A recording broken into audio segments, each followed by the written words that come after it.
President Atta Mills was forthright in his reaction to a purported statement by the British Premier David Cameron that Britain may consider cutting aid to Ghana if Ghana fails to legalize homosexuality. Let me make one thing very clear.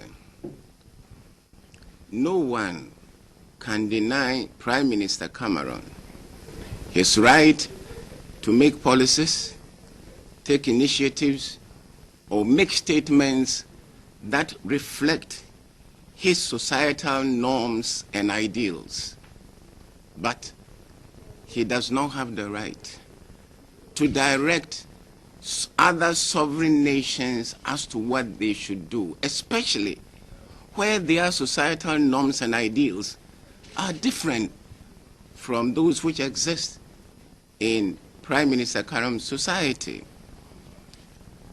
I, as president of this nation, will never initiate or support any attempts to legalize homosexuality in Ghana. As a government, we will abide by the principles enshrined in our Constitution, which Constitution is supreme. Let me also say that whilst we acknowledge all the financial assistance and all the aid which has been given to us by our development partners, we will not accept any aid with strings attached if that aid will not inure to our interest, or the implementation or the utilization of that aid with strings attached would rather worsen our plight as a nation or destroy the very society that we want to use the money to improve. Something you said a little earlier on about freedom of expression. So I want to ask you about what is happening in your country and homosexuality, for example, which I believe is illegal and it's punishable. I mean, why is homosexuality still illegal in your country? The social, cultural issues, if you like. I don't believe that in Ghana so far a sufficiently strong coalition has emerged, which is having that impact on public opinion that will say, change it. Let's then have a new paradigm in Ghana. Is that something you would get behind? I think that it is something that is bound to happen. And when that happens... What's going to provoke it? What's going to make it happen? Oh, it's the activity, like elsewhere in the world. Like elsewhere in the world, the activities of individuals, of groups.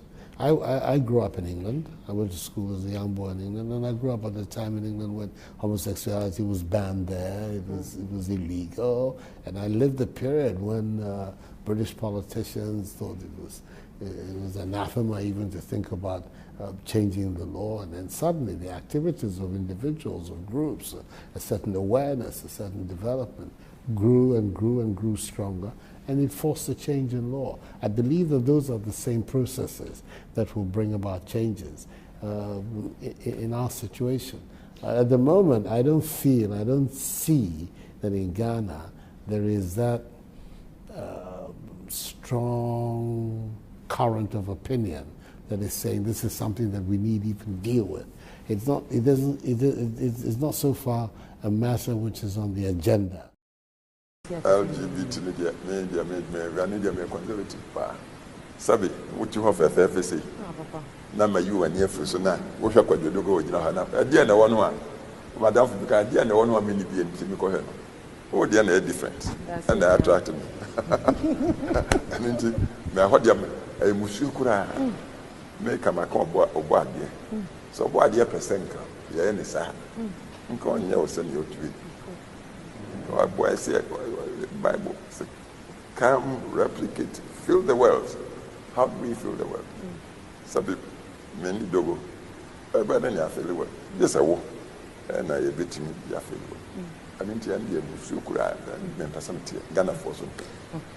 First Minister, what specific human rights concerns will you raise with the President of Ghana? Well, I will make clear to the President of Ghana, as I do to everybody, the importance of equality and tolerance. These are, in my view, universal values. The government later said there was also a specific discussion on the rights of gay Ghanaians who can be jailed because of their sexuality. Mr. President, what do you say to those who criticise Ghana's human rights record? As a Ghanaian heavy checked my credentials, the President addressed a meeting of MSPs boycotted by the Greens. Our global ranking in governance, human rights, transparency and rule of law is strong. Having avoided hard questions on human rights, President Mahama has been treated to lunch of smoked salmon, Scotch beef and Eckelfecken tart. And now he and the Ghanaian delegation are heading to Aberdeen to strike new business with the oil and gas industry.